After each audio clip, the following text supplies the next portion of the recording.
próxima clase no nos queda muy pesado. En la próxima clase podemos revisar el taller y las preguntas.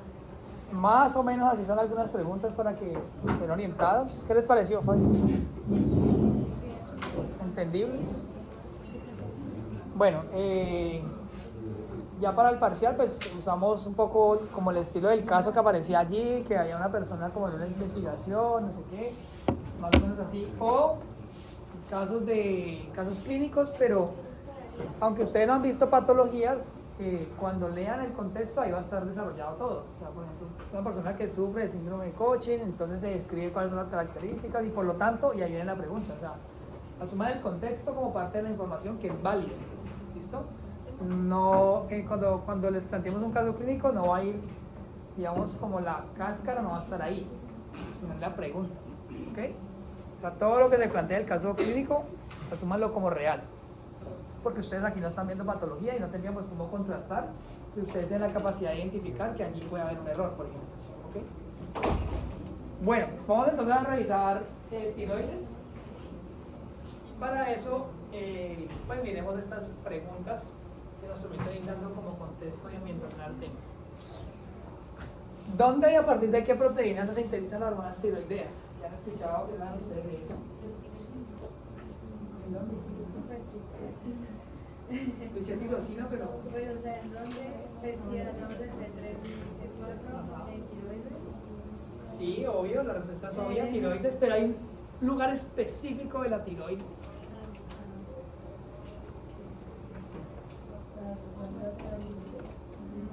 Esa van a sintetizar otra. Está ahí cerquita, pero... Esa sintetiza una que revisamos el miércoles, el próximo miércoles, perdón. ¿Son las epiteliales? No. ¿No? ¿Alguien lo ha escuchado? ¿Quién sabe? ¿En dónde? Mira, aquí está. Primera. ¿Dónde y a partir de qué proteína? Bueno, digamos que el dónde, ahora se lo digo. Entonces, ¿qué proteína? ¿Cuál es la proteína clave para la síntesis? La tiroglobulina. Entonces, a partir de la tiroglobulina, ¿en dónde? Pues sí, en la glándula tiroidea o en la tiroides. Pero en la tiroides hay un lugar que se llama el coloide tiroideo. En el coloide. ¿Listo?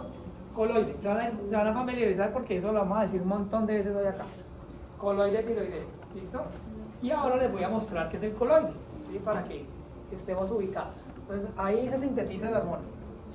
A partir de la tiroglobulina, que es una proteína súper grande. Esa tiroglobulina se caracteriza porque tiene unos residuos de ¿qué, Alicia? Residuos de yodo, ¿no? Residuos de tirosina, que usted lo había dicho. ¿Sí? La tiroglobulina tiene unos residuos de tirosina.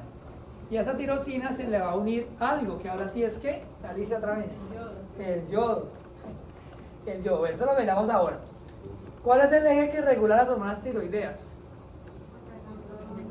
Cuando hablamos de eje, pues de una hipotálamo, hipófisis, glándula tiroides. Siempre aparecen tres protagonistas, excepto en una hormona. ¿Cuál? Siempre aparece hipotálamo, hipófisis y una glándula. Pero hay una donde aparece una glándula que es la hormona de crecimiento, que sale directamente de ¿dónde? De la hipófisis. Eso la vieron la vez pasada, ¿cierto? El miércoles. Bueno. ¿Y cuáles son las hormonas de ese eje? Ya sabemos que es hipotálamo, hipófisis, glándula tiroides. ¿Cuáles son las hormonas? Hormona liberadora de tirotropina o TRH, sí. La hormona estimulante de tiroides, que es TSH, y finalmente T3 y T4. Listo. ¿Cuál es la modificación posttraduccional que sufre la tiroglobulina? La tiroglobulina hay que hacerle una modificación para poder producir las hormonas tiroideas. ¿Cuál es? Ya lo dijimos, de hecho. Ponerle yodo, eso se le llama yodación. La modificación posttraduccional es la yodación, es decir, yodarla, ponerle unos yodos a esa proteína. Ya vamos a ver cómo se hace eso. ¿Dónde ocurre? Ya lo dijimos también. ¿Dónde ocurre eso? En el coloide. En el coloide. ¿Listo? ¿Qué hormona estimula eso? La TSH. ¿Qué metabolitos se derivan cuando el yodo se une a la tiroglobulina? ¿Qué nace ahí? ¿Qué metabolitos? T3 y T4, casi, un poquito antes. Antes de T3 y T4 hay unos metabolitos. Antes de T4 está T3. ¿Qué habría antes de T3? ¿Quién lo dijo? T2. Y antes de T2, T1. Los metabolitos que se derivan de la unión del yodo a la tiroglobulina son T1 y T2. Se llaman monoyodotirosina y diyodotirosina. O T1 y T2. Es lo primero que se deriva. Luego viene un paso adicional para que se dé T3 y T4 que se llama conjugación o acoplamiento. ¿Qué harías tú, Alicia, para sintetizar entonces T4? Sí, y luego no, tú no puedes producir T3, primero T1 y T2 y después, escuchen, conjugar o acoplar. Cogen un T2 y un T2 y ¿qué producen? T4, ¿cierto? Esto está como clase de 1 más 1, ¿cierto? Y si usted quiere, sintetizar T3, ¿qué haría? Puedo desayudar, es cierto, puedo desayudar. Yo a T4 le quito un yodo y me queda T3, es cierto, pero todavía no. Estamos en la conjugación. ¿Qué haría para producir T3? A conjugar o acoplar, cualquiera de los dos términos. Eventualmente voy a decir uno u otro, entonces conjugar o acoplar. ¿Qué haría yo? Pues pondría un T1 con un T2.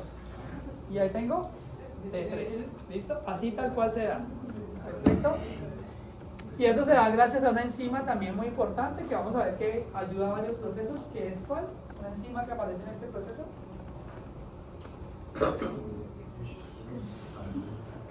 Tranquilo.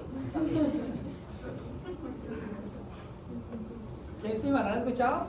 La TPO. ¿Están leído por ahí? ¿Ustedes sí leen para la clase o no? No parece que estén leyendo. Ya fue muy sincera, dijo no.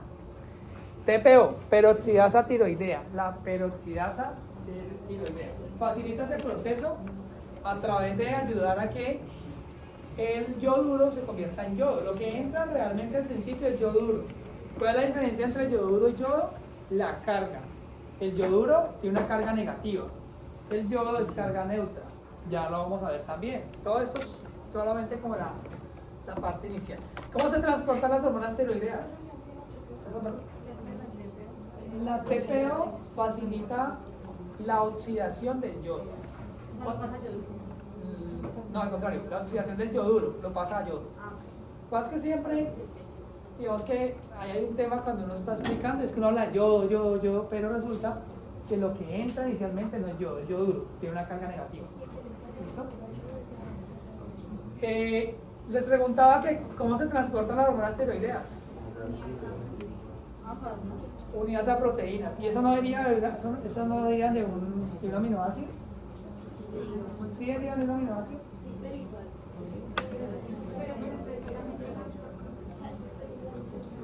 ¿Estas hormonas de qué familia son? ¿Las hormonas tiroideas son amínicas?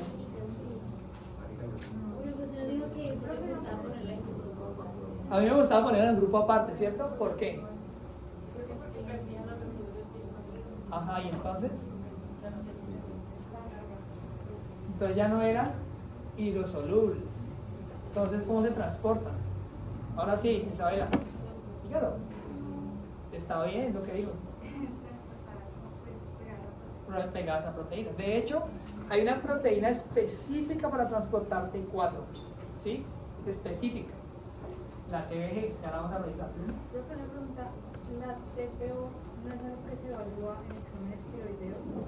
Sí. ¿Anticuerpos? Sí. Ah, no, pero tú estabas hablando de... Es que no sé si, porque no, no sé si lo han escuchado, pues sí lo he escuchado, pero de esa forma. Entonces no es un Ok, sí se evalúa, pero yo creo que te estaba haciendo referencia a esas inmunoglobulinas. Okay, sí. Anti-TPO, Sí. anti-TPO.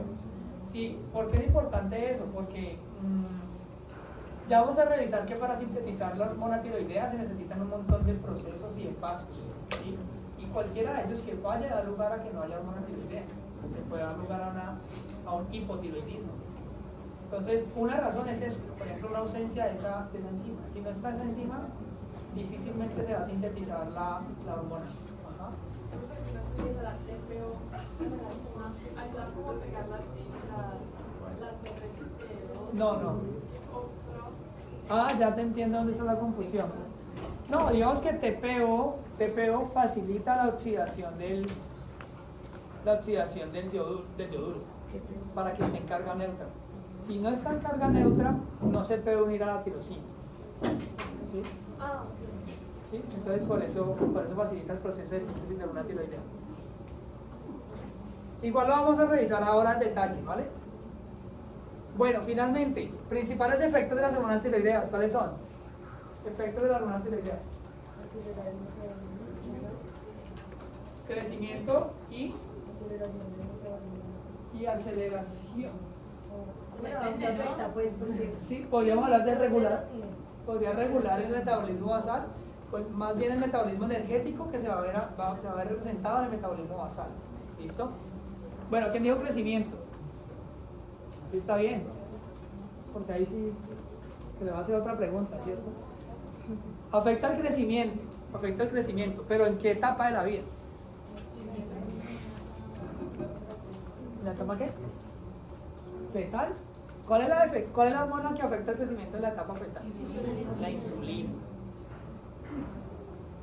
No sé si de pronto cuando revisaron la hormona de crecimiento vieron algo del efecto de la hormona o de otras hormonas que afectan el crecimiento. Hay otras hormonas que afectan el crecimiento además de la hormona de crecimiento, ¿sí? Una de ellas es la tiroides, las hormonas tiroideas, otras son las esteroides sexuales, ¿sí? Hay varias. Las hormonas tiroideas afectan el crecimiento en los recién nacidos, ¿sí? Los primeros días y meses de vida. Es muy importante que recuerden esto. Yo creo que igual ahora lo vamos a revisar ahora en el transcurso del desarrollo de la clase, porque si un niño o una niña nace con déficit de hormona tiroidea, hay que suplementarlo inmediatamente porque los efectos son catastróficos. Por eso uno de los tamizajes que se hacen a nivel neonatal son los niveles de hormona tiroidea. Hasta que no salgan los resultados de esos niveles, el recién nacido o la recién nacida no puede salir de la clínica, no se le puede dar salida, porque afecta muy drásticamente el desarrollo del sistema nervioso, ¿sí? Y tenemos una ventana de 14 días para suplementar. Si usted al día 14 no ha suplementado, no ha corregido el problema de los niveles de hormona tiroidea, los efectos son irreversibles. ¿Listo? Son irreversibles. Entonces, es uno de los tamizajes importantes que hay que hacer. Y las personas o los niños que nacen con déficit de hormona tiroidea tienen problemas en el desarrollo cognitivo, ¿ok? Y tienen problemas, pues por supuesto, en el aprendizaje y en muchas otras cosas. También se afecta el crecimiento óseo, también se afecta el crecimiento de otros tejidos. Pero esos otros tejidos, el efecto se puede revertir, ¿sí? O sea, el niño no crece, pero cuando lo suplementa, pues gana una talla casi que normal. Pero el sistema nervioso sí no se recupera. Bueno, y los otros, perdón. Dale. Y el efecto positivo cromatológico y beneficio del corazón, que aumentaban la fuerza de contracción y También. la Lo que pasa es que ese efecto sí es importante, pero no es como de vida o muerte, digámoslo así. Digamos que de alguna manera se pueden hacer algunas compensaciones sistemáticas que podría pasar, puede sobrevivir, pero digamos que el daño a nivel del sistema nervioso sí es irreversible si no se suplementa antes de los 14 días, ¿sí? Eso lo vamos a ver ahora en una diapositiva. De hecho hay un término: los niños que tienen alteraciones o déficit neurológico por déficit de hormona tiroidea tienen un síndrome que se llama síndrome de cretinismo. Tienen cretinismo, ¿sí? Podríamos decir que son cretinos, pues, como el término, eso se usaba anteriormente, ese término, lo pueden buscar así, cretinismo, ¿sí? Como consecuencia de una disminución de las concentraciones de hormona tiroidea que altera el desarrollo del sistema nervioso. Bueno, y el otro efecto, pues decíamos que está asociado con el metabolismo energético, ¿listo? Entonces las hormonas tiroideas van a afectar el metabolismo energético. Eso da lugar a que el metabolismo basal se aumente o se disminuya. Entonces, si yo, por ejemplo, tengo mucha hormona tiroidea, pues mi metabolismo va a estar acelerado, va a estar gastando más energía de la que debería gastar en reposo, ¿ok? ¿Y eso qué signo da? ¿Cómo lo podemos observar? ¿Cómo? Pérdida de peso. ¿Sí? Si hay un hipertiroidismo, el metabolismo está acelerado y el peso va a bajar. Llegaron tarde y no frenaron el crisis. Pero si el contrario, el metabolismo está aumentado, está disminuido, entonces va a aumentar de peso. ¿Listo? Bueno, vamos a bueno, ¿en qué órganos hay receptores para la hormona tiroidea? ¿Qué órganos? El corazón, hígado, como en todo, realmente en todo. Pudiéramos decir que casi todos los tejidos tienen receptores para la hormona tiroidea y por eso los efectos de alteraciones en esta hormona son efectos sistémicos. Podemos observar un montón de cosas cuando se alteran las concentraciones de hormona tiroidea. Bueno, vamos entonces a desarrollar el tema. Lo primero que hay que decir es que la glándula como tal y su hormona tienen unas características muy particulares que no tiene ninguna otra glándula y ninguna otra hormona. Lo primero es que es la única glándula que puede palparse y observarse en ambos sexos. ¿Listo? Es la única. Que en un examen médico usted puede palpar, observar y eventualmente identificar alguna alteración, ¿cierto? Es la única en ambos sexos. La hormona que se sintetiza allí es la única que requiere un oligoelemento, es la única. ¿Listo? ¿Y el oligoelemento es cuál? No, la tirosina no es un oligoelemento, ese es un aminoácido. El yodo, es la única. Lo tercero, el almacenamiento de esa hormona es un almacenamiento extracelular. O sea, ya se sintetiza y se almacena por fuera de la célula. ¿En dónde? ¿En dónde se sintetiza la hormona? Ya lo dijimos en el repaso. En el coloide, allí se va a almacenar. ¿Usted dónde almacena una hormona peptídica? En unas vesículas secretoras, allí va a estar almacenada, ¿cierto? Esta hormona se va a almacenar por fuera de la célula, en el coloide, que ya vamos a revisar cuál es el coloide. Eso también es único, se almacena por fuera de la célula. ¿Qué es el coloide? Bueno, el coloide, vamos a usar esto porque lo tengo en otro modo y no sé cómo emplearlo de otra forma. El coloide es lo siguiente. Allá atrás alcanzan a ver bien esta imagen donde dice folículo. ¿Alcanzan a leer esto? ¿Dónde dice folículo? Una pregunta rápida. ¿Qué es lo que es un oligoelemento? ¿Qué es lo que es un oligoelemento? ¿Qué es un oligoelemento? Aquel que no es como de los elementos como que conforman su cuerpo directamente, pero sigue siendo necesario para tener. Sí, son elementos que están por fuera que el cuerpo usa para diferentes procesos biológicos, pero que hacen parte, por ejemplo, de síntesis de proteínas o de otros factores, como el yodo. Bueno, entonces vamos a mirar esta imagen. Miren, aquí tenemos un corte transversal de la glándula tiroides y aparecen las células foliculares, son las que están en verde, ¿sí? Las que están en verde son las células foliculares. Las células foliculares se van a disponer normalmente en forma de círculo, ¿sí? Una al lado de otra, y van a formar lo que se denomina un folículo. ¿Listo? Esa estructura encerrada es un folículo. Dentro del folículo queda una luz, ¿sí? Lo que se observa ahí como moradito es una luz. En esa luz del folículo vamos a encontrar una sustancia que está en un estado de la materia que se conoce como coloide. ¿Has escuchado ese estado de la materia? ¿El coloide? ¿Perdón? Sí, es un estado intermedio entre líquido y sólido, ¿cierto? Es como una gelatina, podría ser, como por ejemplo, la mayonesa podría ser como un coloide, algo así. Entonces, dentro del folículo o en la luz del folículo va a estar el coloide tiroideo, ¿sí? Ese coloide tiroideo que va a contener gran cantidad de tiroglobulina, mucha tiroglobulina, y por supuesto el oligoelemento del que hemos venido hablando, mucho yodo, ¿listo? Entonces, aquí adentro es donde se da la síntesis de la hormona, ahí adentro. Pero, como hemos dicho, el oligoelemento va a venir desde afuera y tiene que llegar allá. ¿Cómo será que hace ese oligoelemento para llegar hasta allá? ¿Cómo llega el yodo allá? ¿Qué se les ocurre a ustedes plantear? ¿Cómo hacemos para que el yodo llegue allá? ¿La qué? A través de la circulación. Esto que está por aquí alrededor es un capilar, ¿cierto? Y por ese capilar, el torrente sanguíneo, está circulando el yodo. Lo que tenemos que hacer es pasarlo de la sangre al coloide. ¿Cómo harían ustedes? Recuerden que viene en forma de yoduro, o sea, viene con carga negativa. ¿Cómo lo pasarías? ¿Cómo lo meterías allá? Hipótesis, para llevar el yodo de la sangre al coloide. Podría ser algún tipo de transporte, ¿cierto? Podría ser una bomba. Bueno, digamos que hay unos transportadores. En la membrana vasolateral, que es la que está de cara al capilar, se va a expresar un transportador que pasa el yodo de la sangre a la célula. Pero hemos dicho que la síntesis de la hormona se da ¿dónde? En el coloide, ¿cierto? O sea que no nos sirve el yodo en la célula.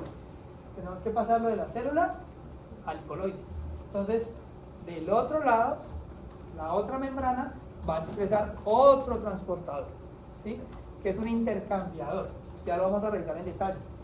Acá al otro lado se expresa un intercambiador que pasa el yodo, ahora sí, al coloide. ¿Listo? Entonces, así es como entra, digamos, el yodo hasta el coloide. Y lo otro importante es poner también la tiroglobulina. ¿La tiroglobulina dónde estará inicialmente? ¿Dónde se sintetiza? ¿Dónde se sintetiza uno las proteínas? ¿Qué serían las células foliculares? En las células foliculares, ¿cierto? Pero no nos sirve ahí, nos sirve en el coloide. ¿La proteína es una molécula grande o pequeña? Depende, pero normalmente son grandes. Y esta es muy grande. ¿Cómo pasarían ustedes una proteína muy grande de la célula a través de esta membrana hasta el coloide? Por exocitosis. Por ejemplo, ¿cierto? ¿Qué usarías tú entonces? Exocitosis. Exocitosis, podríamos usar una vesícula, ¿cierto? Podríamos usar una vesícula. De hecho, ahí se va a usar un transporte vesicular para pasar la proteína al coloide. ¿Listo? Entonces recuerden, lo importante es poner en este espacio los elementos que necesitamos para sintetizar la hormona. Y esos elementos son tiroglobulina y yodo. Y unos detalles adicionales, pero principalmente podríamos decir esas dos. Bueno, listo. Otra cosa muy importante, que era en lo que yo he hecho énfasis y por la cual, digamos, yo particularmente no clasifico las hormonas tiroideas como hormonas derivadas o hormonas lumínicas. Porque a pesar de que ellas derivan de una proteína muy grande, no son péptidos. Al no ser péptidos, necesitan una proteína para transportarse y además sus receptores no están ubicados en la membrana. ¿Listo? Entonces los receptores de T3 y de T4 están ubicados a nivel intracelular. Y allí a nivel intracelular es luego donde van a desencadenar el efecto. Entonces no se parecen a las amínicas, son de una familia, para mí, única. Las amínicas también son péptidos. Digamos que no son peptídicas, pero van con el aminoácido.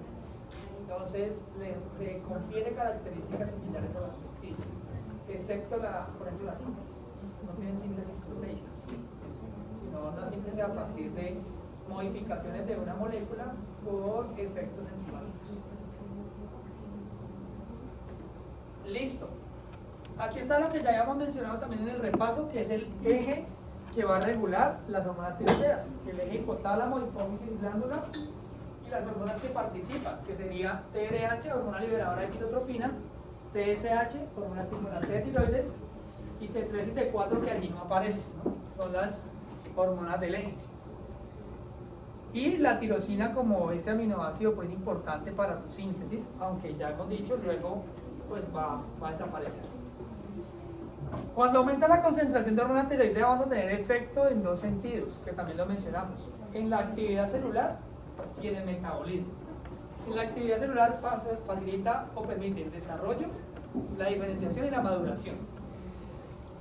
Cuando más relevancia tiene es en los primeros días y meses de la vida. Ahí es cuando más relevancia tiene este efecto en la maduración de las células, en el crecimiento y en el desarrollo.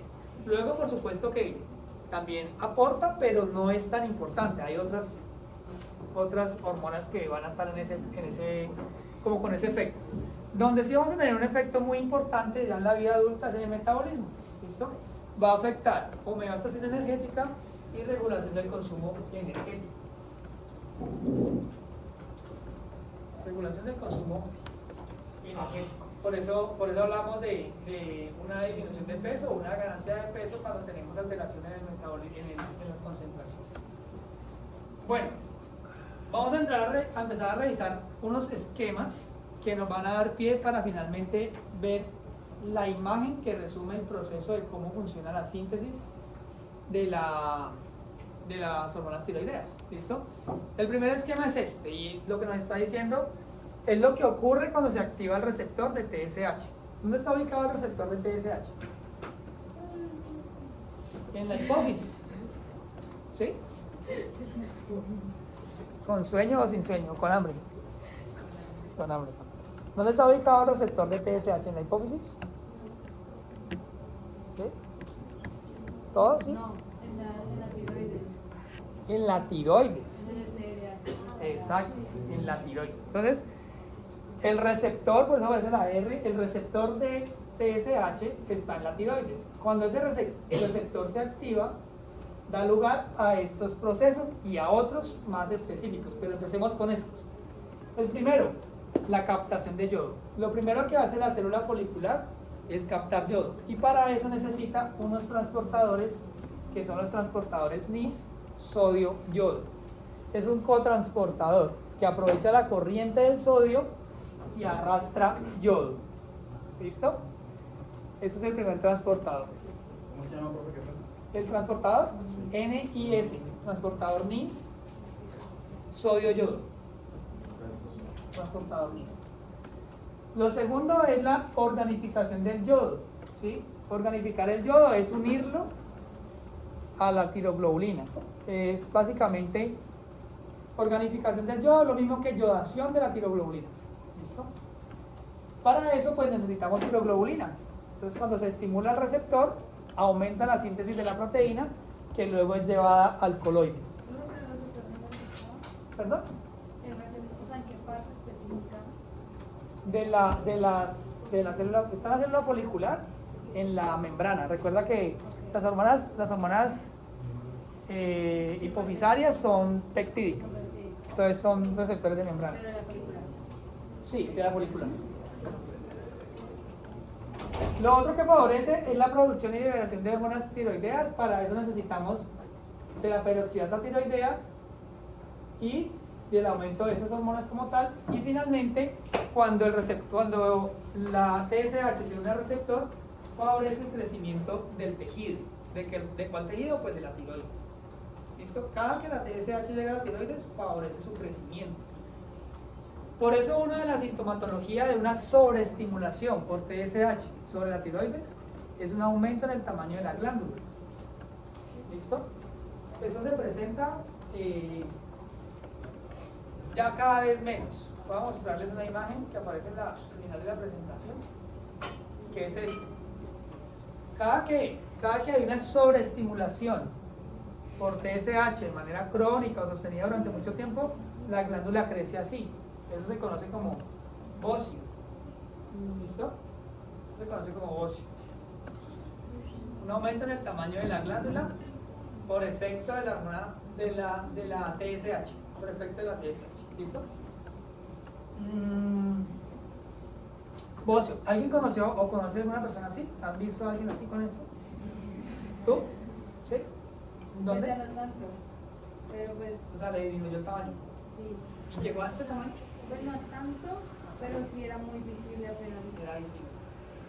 ¿Y cuál era el diagnóstico? Yo tengo una enfermedad de tiroides. Ah, ¿eras tú la que tenía? Ah, ok. Yo pensé que habías visto a alguien.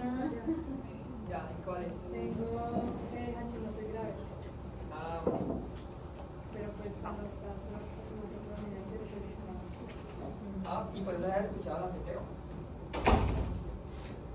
Claro, hay que medirlo, porque hay que identificar en dónde está el problema para la síntesis de la hormona tiroidea. Bueno, normalmente esto se da Cuando hay una sobreestimulación por TSH, ¿en qué caso ustedes sobreestimularían o intentarían sobreestimular la glándula con TSH? ¿En qué casos? En hipotiroidismo. Cuando los niveles de T3 y T4 están bajitos, pues la hipófisis le dice a la glándula, pues produzca más hormona, pero ella no lo produce. Como no produce, le envía más señal, produzca más hormona y no lo produce. Se repite este ciclo muchas veces, no se logra aumentar la hormona, pero lo que se aumenta es el tamaño de la glándula. ¿Listo? ¿Y por qué no se produce la hormona? Por muchas razones. Este caso que estamos viendo allí es por un déficit de yodo, ¿sí? En Colombia esto fue relativamente frecuente. Yo realmente no volví a ver una persona con bocio hace muchos años.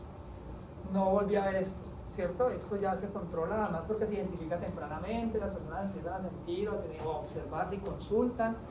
Esto realmente no se observa con frecuencia, antes sí. Pero una de las razones era un déficit de yodo en los alimentos que estaban ingiriendo pues, esta población. Y por eso, una de las estrategias de salud pública fue yodar la sal, ¿sí? Para ustedes seguramente es muy normal. O sea, nunca vieron una sal sin yodo y una sal yodada. Para ustedes siempre ha sido yodada. Pero antes había sal no yodada. Eso se convirtió en una ley y ya toda la sal es yodada. Yo tampoco volví a ver en los supermercados una sal que no fuera yodada. ¿Listo? Para que por lo menos esa causa desapareciera. Hay otras causas, ¿no? Pero esa era la más relevante. Un déficit en el consumo de yodo. Listo, entonces, quedamos acá. Uno de los efectos de la estimulación de TSH, su receptor en la glándula, es el crecimiento de la tiroides. Bueno, vamos a analizar cómo se sintetiza entonces. Vuelvo y repito, son partecitas que luego integramos todo en la imagen donde se observa el proceso de síntesis de la hormona. ¿Cómo se sintetiza la hormona? Pues primero necesitamos de la célula. ¿La síntesis se da dentro de la célula? ¿Dónde se da la síntesis? En el coloide. ¿Y para qué entonces la célula? Porque tiene el receptor y el receptor estimula varias cosas. Primero pasa ¿quién? El yodo, primero el yodo. La célula tiene la capacidad de captar yodo. Si no tuviéramos la célula funcional en ese sentido, pues no se podría sintetizar la hormona. Entonces, primero, permite la captación de yodo. Y segundo, sintetiza, es la encargada de sintetizar la proteína, que es la tiroglobulina. Aunque no la use allí, pues sí la sintetiza y se la pone al coloide. ¿Listo? Entonces, por eso es importante la célula. Bueno, cuando tenemos los dos elementos en el coloide, pues viene la yodación de residuos. O sea, hay unos residuos de tirosina que hacen parte de la proteína que se van a yodar. ¿Yodar es qué? Pues ponerle un yodo, ¿cierto? Ponerle un yodo. Viene la yodación. Digamos que cada residuo de tirosina tiene la capacidad de recibir 2 yodos. ¿Sí? Tiene la capacidad de recibir 2 yodos. ¿Y cómo se llamará ese metabolito? Ya lo dijimos también. ¿Cómo se llama el metabolito que recibe 2 yodos? Diyodotirosina. O T2. También lo pueden poner así. T2. ¿Listo? Es el diyodotirosina. ¿Listo? Es la máxima capacidad. Entonces, cuando se yoda la tirosina, formamos T2 si tiene 2 yodos, o T1 si tiene uno solo. ¿Listo? Pero hasta ahí todavía no tenemos ni T3 ni T4, que es lo que necesitamos. Entonces hay que tener un paso adicional, que es el acoplamiento de residuos de diyodotirosina o residuos de diyodo con monoyodo. ¿Listo? Es el acoplamiento, también lo encuentran como conjugación. ¿Y qué es eso? Pues unir un T2 con un T2 para formar T4 o un T2 con un T1 para formar T3. Que es lo que hemos dicho ahorita, que sonaba como chistoso, pero realmente hace así. ¿Listo? Y cuando ya se da el acoplamiento, entonces ya formamos T3 y T4. ¿Hasta ahí vamos bien? Bueno, muy importante esta imagen que tenemos acá. Esta imagen nos está mostrando por el lado derecho, digamos, todo el cuerpo de la proteína, ¿cierto? Todo el cuerpo de la proteína. El cuerpo de la proteína va a tener un anillo cercano, ¿sí? Que ahí se está señalizando cómo va. Obviemos por ahora el anillo B, obviemos el B. Quedémonos con el A, ¿listo? ¿Cuántos yodos tiene el primero? 2. O sea que sería, solamente pensando en ese, sería ¿qué? diyodo. La que sigue, ¿cuántos yodos tiene? 2, sería diyodo. ¿El tercero cuántos tiene? 1, sería una monoyodo. ¿Listo? Eso es lo primero que estamos diciendo de la yodación. Después de la yodación viene la conjugación o el acoplamiento. ¿Listo? Entonces yo traigo del otro lado otro anillo y acoplo. ¿Listo? Si traigo otra diyodo, ¿qué formé? Arriba. Formé T4 o tiroxina, también se conoce así. Formé T4. ¿Listo? Si traigo una monoyodo, ¿qué formé? T3. O triyodotironina, en ese caso se llama tironina. Triyodotironina. Tironina porque ya no es una sola tirosina, sino es tirosina con tirosina y entonces ya no podríamos decir triyodotirosina, sino triyodotironina. ¿Listo? Ya tenemos la T3. Pero miren lo que ocurre acá. También tenemos T3. ¿Cuál es la diferencia entre esta T3 y esta T3? ¿Qué anillo está completo? Digámoslo así. Completo es que tenga 2 yodos, ¿cierto? ¿Qué era lo que decías? O sea, que pues este anillo que está completo con los 2 yodos, Ajá. acá con la tirosina. Exacto. Y el que tiene solo uno, está con la tirosina. Sí, recuerda que lo que tenemos que como imaginarnos es que esto es en espejo. Esto es en espejo. Podríamos poner esto del otro lado. ¿Listo? Porque aquí lo que estamos haciendo es un acoplamiento. ¿Ok? Entonces, lo que hay que observar es cómo está el anillo que está más cerca de la tiroglobulina. Cómo está el anillo que está cerca de la proteína. Si está completo, es decir, si tiene 2 yodos, eso se va a llamar triyodotironina o simplemente T3. No hay pérdida. Pero si está incompleto, es decir, si tiene solamente uno, eso no va a ser T3, pues no va a ser triyodotironina, sino que va a ser T3 inversa. Eso es importante. ¿Listo? Reforcemos este pedacito y hacemos una pausa porque se me están cayendo. No entendí esa última parte. Las dos se pueden llamar T3 porque tienen 3 yodos, ¿cierto? Si ustedes cuentan cuántos yodos tiene esta y cuántos yodos tiene esta, tiene 3. Lo que cambia es en dónde están ubicados los yodos. ¿Listo? Entonces, la T3 normal, queremos llamarlo así para pues, como recordarlo. La T3 normal se caracteriza porque los yodos completos están cerca de la proteína. Si ves el anillo A completo, con 2 yodos, esa es la normal. La otra T3 se llama inversa. La T3 inversa se caracteriza porque el anillo completo es el que está más lejos de la proteína, que es el B. ¿Listo? ¿Y cuál es la importancia biológica? Que la T3 inversa no tiene afinidad para el receptor, ni un poquito. No, y yo, o sea, ¿cómo se está seguro de cuál de las está produciendo? Se puede medir.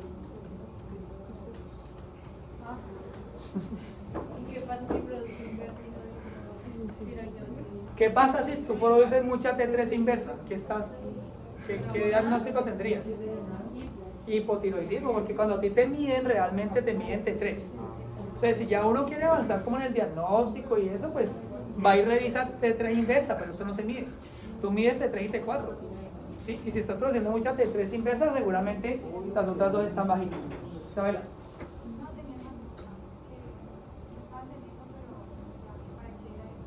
Ah, bueno, ¿y eso para qué sirve? En algún momento creo que Alicia decía, no, pues si yo quiero formar T3, pues le quito un yodo a T4, ¿cierto? ¿Sí lo dijiste así como por molestar o...?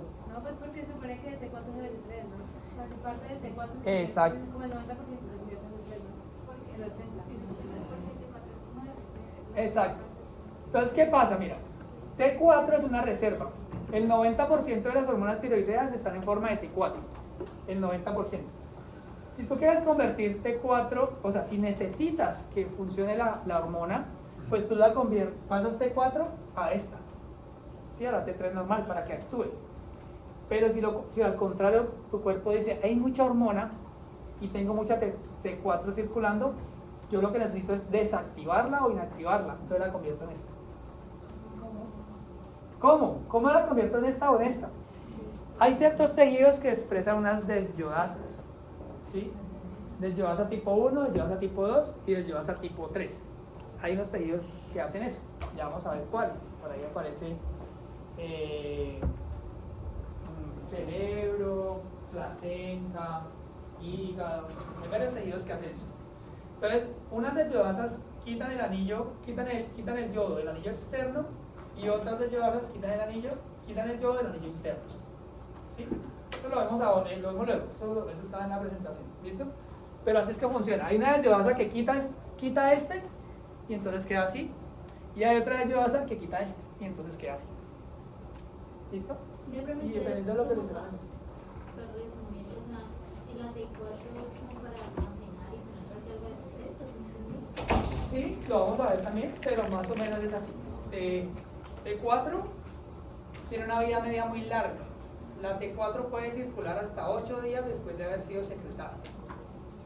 Entonces, es como una reserva. Si el cuerpo necesita acción de la hormona tiroidea, pues una desyodasa quita un yodo y forma T3. Y T3 rápidamente se une al receptor y desencadena la acción. ¿Listo? Las dos, o sea, tanto T3 como T4 se pueden unir al receptor, pero la afinidad de T4 es muy bajita. Entonces, pues no se consume tan rápido. Bueno, hagamos una pausa que tenemos tiempo. A las 25 empezamos.